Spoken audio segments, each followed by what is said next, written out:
अखिलेश का टूटा विश्वास, कांग्रेस का नहीं इंतजार। अखिलेश चलेंगे ऐसी चाल, अपनी नैया खुद ही करेंगे पार।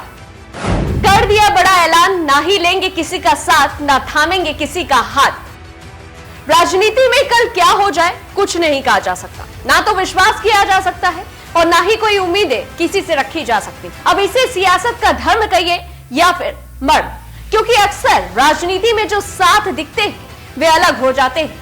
इतना अलग कि कल को जिसके साथ उठना बैठना है और सरकार पर आरोपों का जिसके साथ पुल बांध देते हैं, उसी के अगले ही दिन एक दूसरे का मुंह ना देखने की कसम खाने लगते। क्या ही किया जाए, राजनीति की माया ही कुछ ऐसी है। देश के सबसे बड़े प्रदेश उत्तर प्रदेश का यही हाल है। इस हालात पर माया की छाया का भी असर हो सकता है। असर तो वैसे मध्य प्रदेश के विधानसभा चुनाव का भी। इंडिया गठबंधन के सहयोगी दल कांग्रेस और समाजवादी पार्टी के बीच बातचीत काफी लंबे समय से बंद चल रही है। तय तो था कि साथ मिलकर बीजेपी से लड़ेंगे, लेकिन अब जो लड़ाई है आपस में ही हो रही है। इसका अंजाम क्या होगा ये तो भगवान राम ही जाने।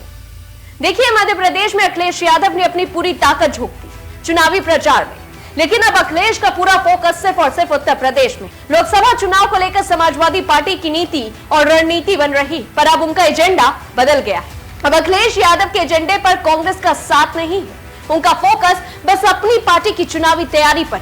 इस तैयारी की पहली कड़ी है मजबूत और जितने योग्य उम्मीदवार की तलाश करना। वैसे आपको एक बात बताएं, इसकी कवायद जो है ना पिछले 3 महीनों से पार्टी के अंदर चल रही है। कांग्रेस से नाराजगी होने के बाद अखिलेश यादव अब लड़ाई अकेले लड़ने के फुल टू फुल मूड में है। इसलिए अब उनकी नजर उन लोकसभा सीटों पर भी है जिन पर कांग्रेस की भी नजर टिकी है।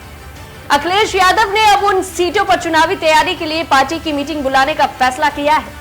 उनके एक करीबी नेता ने बताया कि दिसंबर के पहले हफ्ते से इस तरह की बैठक शुरू हो जाएंगी जिनमें चर्चा होगी कि टिकट किसे दिया जाए। सूत्रों से तो यह तक भी पता चल रहा है कि समाजवादी पार्टी एक सर्वे भी करा रही है और इस सर्वे से चुनावी मुद्दे के साथ साथ बेहतर उम्मीदवार के बारे में भी पता किया जा रहा है। अखिलेश यादव ने 2 महीने पहले चुनावी तैयारियों को लेकर बैठकें शुरू कर दी है, लेकिन लखनऊ के पार्टी ऑफिस में हर दिन 1 या 2 सीटों पर मंथन हुआ। अखिलेश यादव ने उन लोकसभा क्षेत्र के नेताओं को नहीं बुलाया जहां से कांग्रेस के चुनाव लड़ने की संभावना है। उन दिनों अखिलेश यादव के मन में राहुल गांधी बसे थे। कांग्रेस को सबक सिखाने के लिए अब उन्होंने उन सीटों पर भी दिमाग लगाने का फैसला किया। कांग्रेस पर दबाव बनाने के लिए अखिलेश यादव अगले महीने कुछ टिकट फाइनल करने के मूड में। वे चाहते हैं कि कुछ उम्मीदवारों के नाम की घोषणा कर दी जाए। जातीय और क्षेत्रीय समीकरण के हिसाब से ये नाम तय किए गए। इनमें कुछ परिवार के हैं और कुछ पार्टी। बस्ती राम प्रसाद चौधरी, कानपुर देहात से राजा रामपाल, लखनऊ से रविदास मेहरोत्रा, बदायूं से धर्मेंद्र यादव, मैनपुरी से डिंपल यादव, फिरोजाबाद से अक्षय यादव, फर्रुखाबाद से नवल किशोर शाक्य, लखीमपुर से उत्कर्ष वर्मा और अयोध्या से अवधेश प्रसाद, अंबेडकर नगर से लालजी वर्मा, कौशाम्बी से इंद्रजीत सरोज, ये सभी वही नाम है।